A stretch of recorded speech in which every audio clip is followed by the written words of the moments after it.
नमस्कार दर्शकों, इंदौर डायरी के आज के अंक में आपका स्वागत है। संगीत मन को सुकून देता है, शांति देता है और विशेषकर जब वो शास्त्रीय संगीत हो। ऐसा ही एक आयोजन इंदौर में हो रहा है। इंदौर में Hindustan art and music society द्वारा शास्त्रीय संगीत का 2 दिवसीय आयोजन किया जा रहा है, भारत संस्कृति यात्रा के रूप में।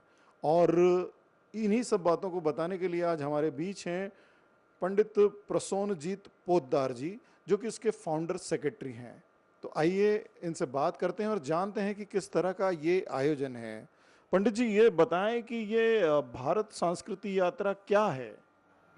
पहले तो सब दर्शकों को मेरा नमस्कार। जी actually Bharat Sanskriti Yatra a festival of Indian classical music and dance, जी यही नाम से हम लोग का ये 547 एंड 548 नंबर ऑफ कॉन्सर्ट्स अच्छा 2010 से। जी इस साल में ये 20th एंड 21st कॉन्सर्ट 2025 में। जी तो हम लोग को जैसे 24 तारीख को होशंगाबाद हुआ, 21-22 को भुवनेश्वर हुआ, 18-19-20 पुरी में हुआ। ऐसे लगातार हम लोग का कॉन्सर्ट होता है। एक्चुअली भारत संस्कृति यात्रा जो है, ये ministry of culture, government of India का नेशनल प्रेजेंस एक स्कीम है। नेशनल प्रेजेंस स्कीम के अंतर्गत यही प्रोग्राम हम लोग को जैसे 2024-25 सेशन में आपका 5 कंट्री, जैसे आपका दुबई में, मलेशिया में, यूरोप में, थाईलैंड में, वियतनाम में, 5 कंट्री में इस बार हो रहा है। जैसे 21-22 में, 21 से 26 में हम लोग का मलेशिया में हो रहा है, कुआलालंपुर। वो हर जगह लोकल कोऑर्डिनेटर रहता है। जैसे मलेशिया में हम लोग इंडियन हाई कमीशन कुआलालंपुर के साथ कोलैबोरेशन करके कर रहे हैं। तो आज का जो प्रोग्राम है 2 दिन का इंदौर में लाभ मंडपम में, तो ये programme dance and vocal and instrument तीनों विधा, जैसे होता है ना संगीत, गीत, वाद्य, नृत्यम, तीनों का नाम है ये 2 प्रोग्राम में। आज जैसे विश्व ख्यात संतूर वादक जो अभी गुजर गए पंडित भजन सुपारी जी का सुपुत्र अभय रुस्तम सुपारी का संतूर वादन से शुरू होगा आज। बीच में उदीयमान कलाकार संदीपन समाजपति जो कि कोलकाता से पधारे, वो उसका शास्त्रीय गान। आज का अंतिम प्रस्तुति रहेंगे ऋचा गुप्ता जो कि कथक डांस दिल्ली से आए हैं। और कल हम लोग का जो प्रोग्राम है वो SNA अवार्डी पंडित राजेंद्र प्रसन्न का फ्लूट एंड कौबिल्य कुमार, जहाँ सभी नाम जानते हैं इनका, कौबिल्य कुमार जी का शास्त्रीय गान, एंड गुरु डॉक्टर गजेंद्र पंडा, वो भी उड़ीसा SNA अवार्डी है, उनका ओडिसी डांस। यही 2 दिन का यही हम लोग का आर्टिस्ट है। ये प्रोग्राम हम लोग जब 2010 से शुरू किए थे, तो actually Hindustan art and music society जो ओरिजिनल जो संस्था है हम लोग का, actually basically examination board of Indian art and culture and socio and cultural organisation culture. तो हम लोग साल में परीक्षा जैसे होता है, और ये साथ साथ हम लोग साल में हर जगह में पूरा देश भर विदेश में घूमते घूमते हम लोग का मेन मकसद जो है इंडियन आर्ट एंड कल्चर, खास करके इंडियन क्लासिकल म्यूज़िक, जो कि हम लोग का भारत का आइडेंटिटी है। विदेशों में हम लोग का आइडेंटिटी क्या है? Classical music. तो उसको आगे बढ़ाना, और युवा पीढ़ी जो हम लोग ये छोड़ करके भी हम लोग स्कूल कॉलेज में भी प्रोग्राम करते हैं। स्कूल कॉलेज में भी प्रोग्राम करते हैं, तो उसमें जैसे स्कूल कॉलेज बच्चों का जो शास्त्रीय संगीत, उनका देखिए हम लोग का एक मकसद है, सबको म्यूजिशियन, सबको डांसर बनना नहीं है। अगर सब म्यूजिशियन बन जाए तो बाकी डॉक्टर, इंजीनियर सब कौन बनेंगे? लेकिन हम लोग का जो मेन मकसद है सब म्यूजिशियन बने, मैं सॉरी म्यूजिकल हो। मतलब सुबह से घर में आप अगर खुद देखिएगा, घर में सुबह उठ जाए तो सुबह से आप अगर बिस्मिल्लाह खान का सनाई लगाई दीजिए या रविशंकर जी का सितार लगा दीजिए, तो अलग से अनुभूति आता है। लेकिन एक बात ये बताइए कि आप इतने सारे आयोजन कर रहे हैं और लगभग आप जैसा बता रहे हैं कि 50 से भी ज़्यादा सालों से ये संस्था चल रही है, तो ये किस तरह, क्या प्रेरणा मिली आपको संगीत से जुड़ने की? देखिए सबसे बड़ा बात है, हम खुद एक तबला प्लेयर हैं। अच्छा तो मेरा घर में मेरा पिताजी भी वो भी है, अभी सितार बजाते थे, लेकिन पिताजी प्रोफेशनल नहीं थे, वो एमेचर थे। तो एक्चुअली पिताजी से ही मेरे को अनुप्रेरणा मिला था। फिर वहीं से जो जैसे होता है एक लगाव होता है घर के साथ, कंटिन्यूएशन, ऐसे करते करते करते करते हम लोग का इसमें प्रवेश हुआ। और एक्चुअली जब हम लोग Hindustan art and music society जब स्थापना किए हैं, तब हम देखें जे एक्चुअली क्या है, बहुत टैलेंटेड बच्चे हम लोग, खास करके तो कोलकाता में आप जानते हैं, महाराष्ट्र कलकत्ता, ये दो जगह में शास्त्रीय संगीत का मतलब क्या बताए, जिसे होलसेल फैक्ट्री बोलते हैं ना। मतलब ऐसा सुना है हमने तो कि हर घर से एक गायक निकलता है कलकत्ता में। हाँ ऐसे। तो क्या होता है ना, मंच नहीं मिलता है, सबको पास वो सुविधा नहीं होता है। तो हम लोग हम तो उस टाइम सोचे अगर हम लोग यही इंतजाम करें, बड़े बड़े कलाकार के साथ जो अपकमिंग टैलेंट है उनको मंच प्रदान करें, तो उसमें क्या होगा, उनका भी देखिए, अपकमिंग कलाकार को अगर कोई प्रोग्राम में रखे तो कोई तो आम आदमी तो नहीं आएगा देखने के लिए। बड़े आर्टिस्ट को अगर रखे, उसके साथ अपकमिंग कलाकार को रखे, तब पब्लिक आएगा, पब्लिक देखेगा सुनेगा, तब उसका परिचय होगा। इसके तो हम लोग जो स्कूल कॉलेज में करते उसको छोड़ के भी हम लोग पिछले महीना से कोलकाता में हम लोग एक हॉस्पिटल में, मतलब हर महीना लास्ट सैटरडे क्लासिकल म्यूजिक होगा। पिछले महीना से शुरू हुआ है, ये कल भी होगा कोलकाता में। तो उसमें क्या है, हम लोग का जो म्यूजिक थेरापी है, म्यूजिक थेरापी हम लोग वहाँ पर ऐसे भी किए हैं, वो हॉस्पिटल से शुरू किए। हर एक उनका 3 तो ऑपरेशन थिएटर है। ऑपरेशन थिएटर में जब डॉक्टर ऑपरेशन करेगा, वो क्लासिकल म्यूजिक बजेगा। क्योंकि देखिए ऐसा है, कोई आदमी गारंटी के साथ कह सकते, कोई आदमी बोल नहीं सकते हैं हम हंसते हंसते ऑपरेशन थिएटर में घुसे, अब मेरे को कोई डर नहीं लगा। कोई भी हो, ऑपरेशन थिएटर में घुसने से उसका डर लगता ही लगता है, छोटा ऑपरेशन हो बड़ा ऑपरेशन हो। तो पिछले महीने से हम लोग वो हॉस्पिटल में शुरू किए हैं।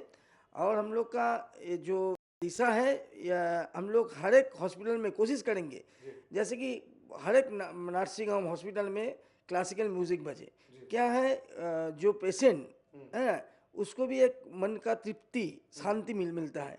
और ऐसे ही विज्ञान में भी है हम लोग का म्यूजिक थेरापी, जो म्यूजिक के लेके म्यूजिक अगर सुने, म्यूजिक अगर मतलब सीखे, चाहे ना सीखे, सुनना बहुत जरूरी है।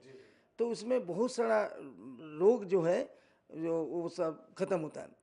और पिछले साल से हम लोग और एक चीज़ शुरू किए हैं, जो मिलिट्री कैंप है वहाँ पर क्लासिकल म्यूजिक का कॉन्सर्ट। क्या होता है, देखिए मिलिट्री जो ऑफिसर लोग रहते हैं या मिलिट्री जो जवान लोग रहते हैं, आज क्या होता है उन लोग का, आज ये इसमें 3 साल, उधर 4 साल, इधर उनका जो बच्चे हैं, तो क्या होता है ना, वो ये म्यूज़िक से हट जाता है, वो टीवी में घुस जाता है। तो हम लोग शुरू किए, मैंने लास्ट 3 साल से कर रहे हैं हर एक कैंप में जे सिखाने के। जैसे पिछले बार जोरहाट एक कैंप में गए थे, तो उसमें वो लोग बोल रहे थे आप लोग अगर सिखाने के लिए भी किसी को भेजिएगा तो हम लोग का बच्चा सीख सके, कैंप लगा रहे हैं। कैंप है। तो वहाँ पर भी पिछले साल से शुरू हुआ। यही हम लोग का पूरा, हम लोग जो है शास्त्रीय संगीत, खास करके शास्त्रीय संगीत, और सिर्फ शास्त्रीय संगीत ही नहीं, इंडियन आर्ट एंड कल्चर में जितना विधा है, हम लोग कंपटीशन भी कराते हैं कोलकाता में, भारत संस्कृति उत्सव बोल के। अभी जो हुआ था पुरी में, हम लोग 3 दिन किए, उड़ीसा उत्सव बोल के। सुबह का कंपटीशन होता था, क्योंकि जो बच्चे जैसे होता है, देखिए मान लीजिए जैसे हम लोग का अगर सामने परीक्षा होता है, परीक्षा रहता है, तो हम लोग पढ़ने शुरू करते हैं, परीक्षा भी देरी है, चलो कोई बाद में पढ़ेंगे। उसी तरह कंपटीशन अगर होगा, बच्चे लगे चलो मेरे को वो रिवाज करते हैं। यही हम लोग का मकसद है पूरा, ये मतलब इसमें। ये बहुत अच्छी बात है कि आप इतने बड़े लक्ष्य को लेकर चल रहे हैं और उदीयमान प्रतिभाओं को भी बड़े कलाकारों के साथ एक मंच प्रदान कर रहे हैं, उन्हें सीखने की एक नई विधा की ओर प्रेरित कर रहे हैं और अनुभव की ओर उन्हें अनुभव दिला रहे हैं विशेष कलाकारों से। तो आइए दर्शकों, चलते हैं और देखते हैं कि मंच पर क्या किस तरह हमारी उदीयमान प्रतिभाएं अपनी प्रतिभा का प्रदर्शन कर रही हैं। श्रद्धेय अतिथिगण, संस्कृति प्रेमियों, सुर साधकों और संगीत प्रेमी श्रोताओं का इस सुरीली सभा में सादर वंदन और आभार।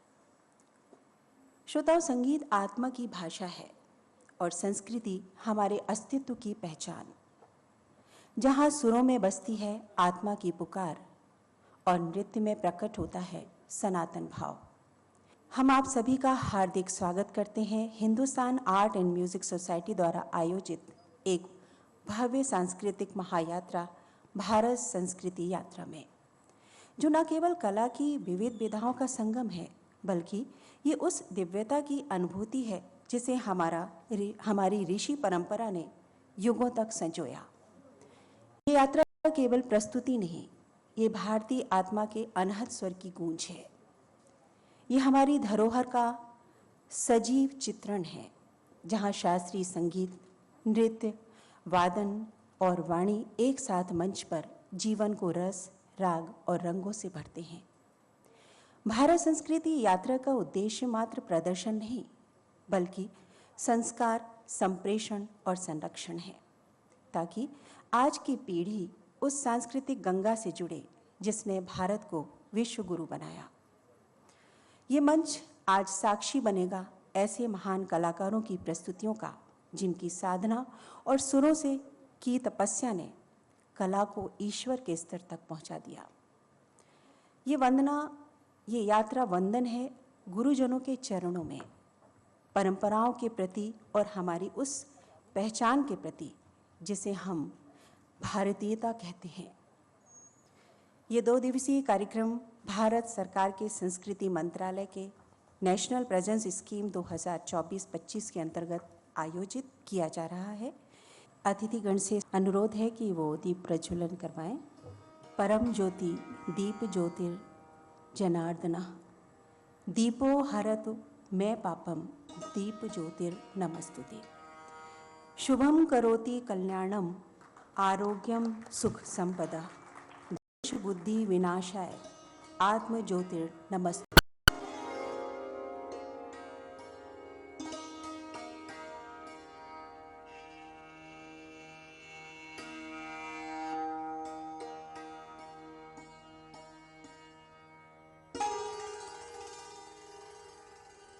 पंडित अभय रुस्तम सोपोरी जी का सम्मान करती हुई वंदना, श्रीमती वंदना गुप्ता जी।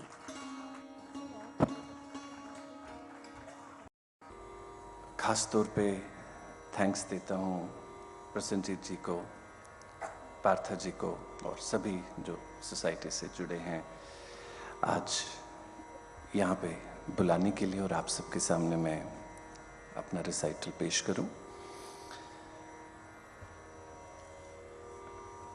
राग गावती,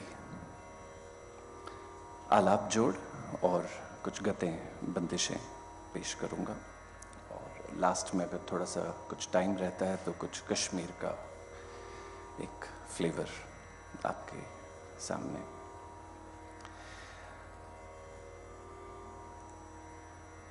जो मेरी शैली है सोपोरी बाज, मेरे फादर पंडित भजन सोपोरी जी की शैली, साज पे गाना दिखना चाहिए, गायकी दिखनी चाहिए, ये शास्त्र है, इम्पोर्टेंट है। तो गायकी का ध्रुपद अंग, ख्याल अंग, ये दोनों, और तंत्र का तो है ही, जो बोलों का काम है। तो जहाँ पे मींड का काम आएगा, गमक का काम आएगा, वहीं बोलों का भी काम होगा। आप अलग अलग शेड्स देखेंगे, ग्लाइड्स के और काउंटर ग्लाइड्स के, और इस तरीके से हमारी कंट्री के one of the finest tabla के जो हमारे उस्ताद हैं, उस्ताद अकरम खान जी,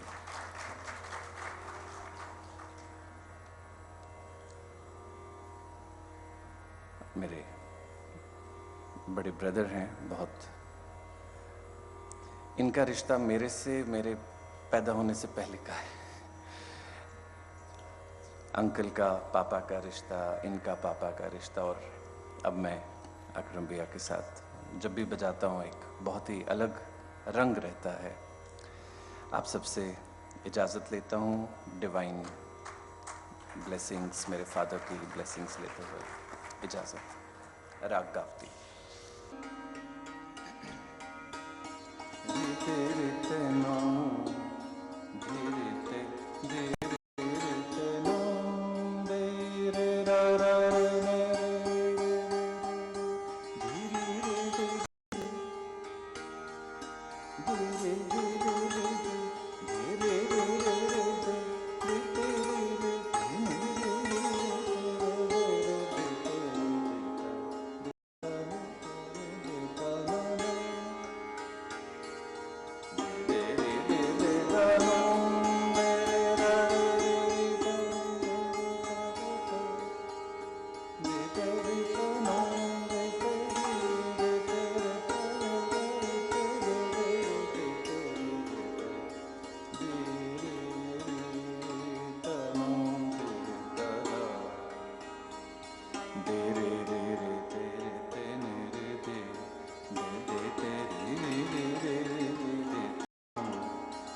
ट्रेडिशनल बंदिश है।